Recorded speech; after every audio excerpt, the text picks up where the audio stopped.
Hey everyone, welcome to the pre-NDA preview of the Asus ROG Zenith Extreme X399 Threadripper motherboard.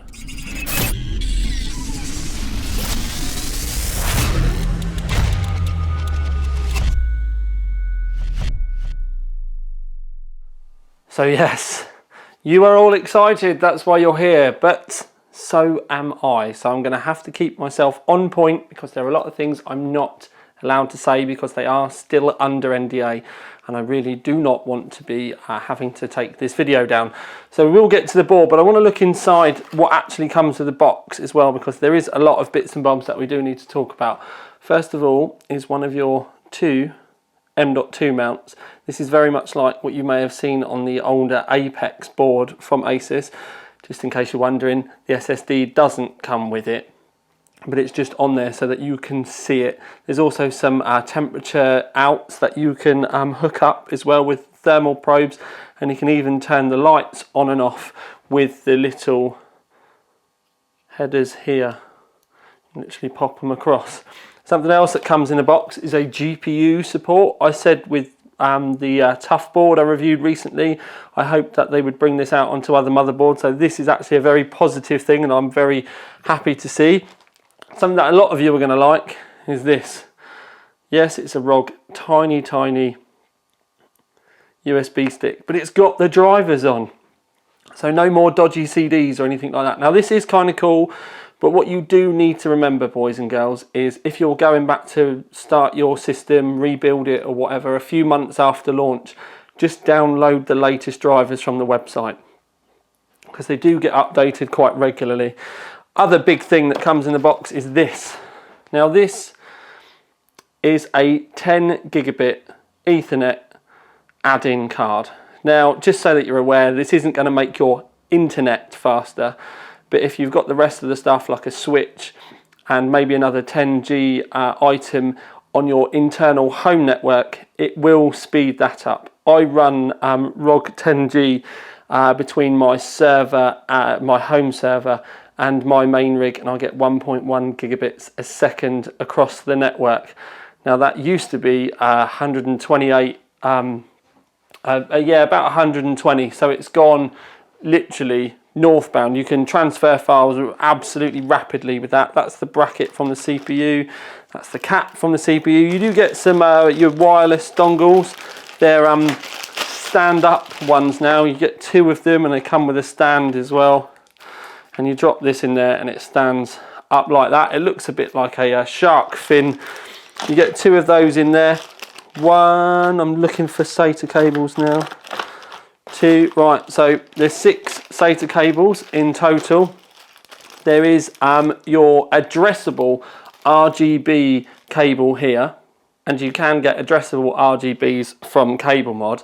Now, rather than all of the RGBs changing colour at the same time, you can actually get these to animate themselves down through the strip so that they can change colour in a fading pattern, and they can do loads of other cool things where like some of the RGBs can go dim and then you can make other ones flash, so it's a bit like starry sort of stuff. So that's all quite cool, and that's the addressable. That's the 3-pin cable that you can see here, and that plugs into the bottom of the board. You do get a normal RGB extension cable as well. You also get an adapter so that you can put a bigger fan on the top heatsink. Then there's a lot of SLI bridges because you get a 2-way, a 3-way and a 4-way SLI bridge, which I find kind of funny. You do also get the external fan header. This only really comes with the high-end boards, but you can buy it separately. They're normally about 30 or 40 quid separately, and there's a header at the bottom of the board, and it just means that you can connect some more fans to it. That's the cable for said header. Something that a lot of you will like is dun, dun, dun, ROG case badge. It's quite thick. It's kind of cool. Obviously, it's down to everyone, but I would use these carefully. Put them somewhere kind of a bit understated. I'm not one for all of like the stickers on the outside of the case, and then it's really just the manual and a coaster should you not want to throw it on the floor. Now the main event is clearly the motherboard itself. So first of all, first impression straight off the bat, it's E80X. We can tell that by, we can see the outside screw here and that extra kind of 1.5 inch width to the board, so you are going to have to go careful with some of the cases. Easiest way to see if it's going to fit your case is look for the cases that have that little raised portion at the outside of the board. Some of the Fractals have it, some of the lower Corsairs have it. You just literally need to go and look at the pictures on Google Image. If where the motherboard tray is for fitting the motherboard is flat, and you've got like a set of grommets or 2 grommets straight off the side of the board and it's flat, it will fit. It's only if you've got that raised section or some kind of plastic routing thing down the side that's not removable that you won't be able to get the board in. But the bulk of cases out there do. If you ask me questions underneath, then I have to go and look on Google Image for you when it's, you know what I mean. You get what I'm saying. Anyway, so power. We normally have a 8-pin CPU power up at the top, or maybe even 2, and it's actually on this side of the board up here. In fact, we'll do it by hand. So it's actually on this side of the board up here. You can also see you've got your CPU fan and the CPU optional there. While we are talking about fans, you've got a high amp fan there. There's nothing else until we get down the bottom, but this is your water pump header.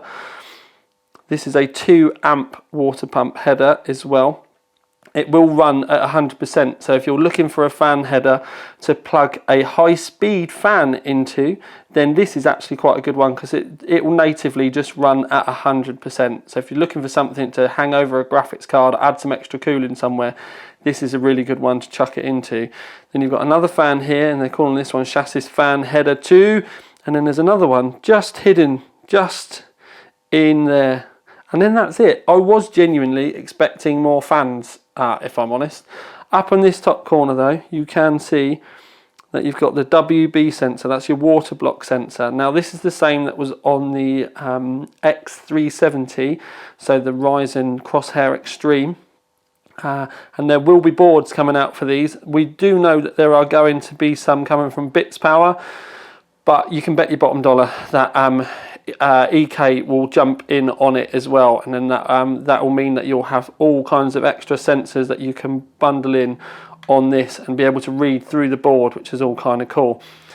You can see the power delivery at the top. It's fairly beefy. There is 1, 2, 3, 4, 5, 6, 7, 8 phases underneath the top there, but you've got a fairly lumpy heatsink because there has been a lot of chat about VRM heat. But the giveaway here is the heat pipe, because there is, although you can't really see it because it's hidden behind a lot of plastic, there is what I would call an old school heatsink underneath this with a little fan on it. So when I say old school, I do mean, this reminds me back of 775 motherboards. But although it may look old school, it's actually a really efficient design. So it's not pretty because, let's face it, the heatsink designs have gone to an aesthetic level now, but you've got that one there and you've got the little fan on the top. Again, I've not really had a chance to do too much or talk too much or test too much with the fan yet, but we'll have to save that for the main review when I can really get my teeth into it. You've got the RGB stuff and a little screen. This is here, and that's the RGB at the top that we will cover fully in the main review as well. Also, when talking about heat sinks and the like, there is a massive brace and heat sink round the back of the board as well to add even more cooling. You can also see the size of the back plate, it's enormous. Also, round on this side you have your IO shield fitted, pre-fitted, however you want to put it. It comes static with the board now. You can also see, I've got a little bit of plastic still in there from the protective covering. You can also see a little bit of ventage here because the fan and that heatsink I've just showed you is around there. Your Wi-Fi or your wireless and all those sort of connections, USB, gigabit Ethernet, USB type C, A and C, and then your audio down here. When we come down this side of the board, you've got your start and your reset. You've also got your switches here for being able to disable individual RAM channels. Actually, no, I do apologise. It's not the individual RAM channels. it would have been if there was 2 of them. This is for disabling your GPU channels, because if you've got, say for argument's sake, you're lucky enough to have 4 GPUs in Crossfire or SLI or whatever, and then one of them goes wrong and they're water cooled, you actually, if it would stop this system from posting, and obviously it'd be very difficult to be able to get them out. So you can actually pop one of these switches and it effectively turns the PCI Express lane off entirely, so it allows the system to post again. It's probably more helpful for overclockers that have got dice pots on and stuff to be able to fault find, but it's just as handy for water cooling. You've also got over here USB 3.1 on the board. Round this side you've got your U.2 here, your SATA, a horizontal USB 3. There is another USB 3 down at the bottom here. If you want an onboard USB 2, then you have to use the ROG extension part, which is just here. There's 2 phases to it, and that is the USB 2. So if you've got a lot of onboard USB 2 devices like an AIO or your power supply, anything like that, you're either going to have to use this with a splitter or like a hub, or you can get USB 3 to USB 2 cables, and you get 1 cable here and it goes off to 2 internal USB 2, so that can be kind of handy for you as well. This is the addressable RGB header that I spoke to you about before. That's your normal RGB header, and there is another RGB header there. Down the bottom here you've got your safe boot and a retry button plus your slow mode. Now the safe boot is just your pre-saved safe boot settings. Retry mode, sometimes when you push the overclocks a little bit too far, it can freeze, and rather than pressing reset and then getting the whole Windows, you know, do you want us to check your computer stuff popping up, the retry mode is just a clean way of getting past that. And then we have the little sensor here, or the little screen I should say.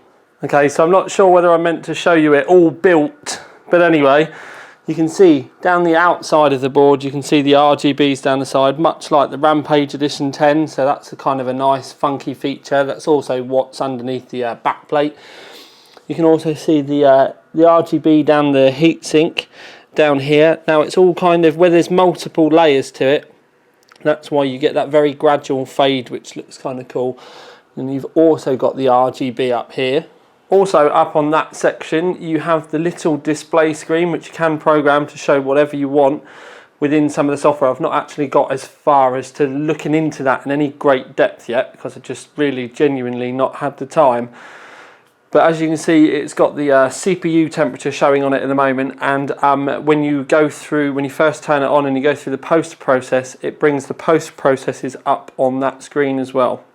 Now the CPU socket itself is massive, and you do have the screws to clamp it all down. It's not done with any kind of tabs or anything like you do with the other team, and it's a T20 Torx piece. Now it didn't come in my motherboard box, but I don't know whether it will come with like the packaging that you guys will get from retailers and stuff. If not, T20 piece is the one that you want. And I did show you before the M.2 mount, and that goes over here on the weird kind of 9th DIMM slot, probably the best way I can put it, because it does look like a RAM slot, but you can see that it goes on the side like that. Now some people might not like having them you know, totally visible like that, but there is a hidden one underneath the chipset here. So with the heatsink off, or the top off I should say, you can see we've got a thermal pad there that you would remove the protective plastic from, because that blue bit at the top is protective plastic. So if you do get one of these, make sure you take that off. But you can see that you've got a mount here for up to 80 millimeters, or that, what do they call it, 2280. And that's the normal size of M.2s. So like the Samsung 960s, the Corsair MP500, they all fit in here. Okay, so that's about all I'm allowed to show you. I might have already done a little bit too much, but you never know. A lot of people are going to be asking when the main review is going to be coming out for the board and the CPU, but that's also something I'm not allowed to tell you anything specific about. But it's not that long, if I'm honest. So stay tuned. It will be sooner than you think. I'm pretty sure some of you may know already anyway. So if any of you do, I'm not allowed to say it, but post it in the comments for the other people to find out. And you can bet your bottom dollar when that NDA lifts, I'm going to have this ready for you, because this is all I'm doing until the NDA lifts. So I've got a fair bit to get through, a lot to dig and sort through, but I'm bang up and excited for it.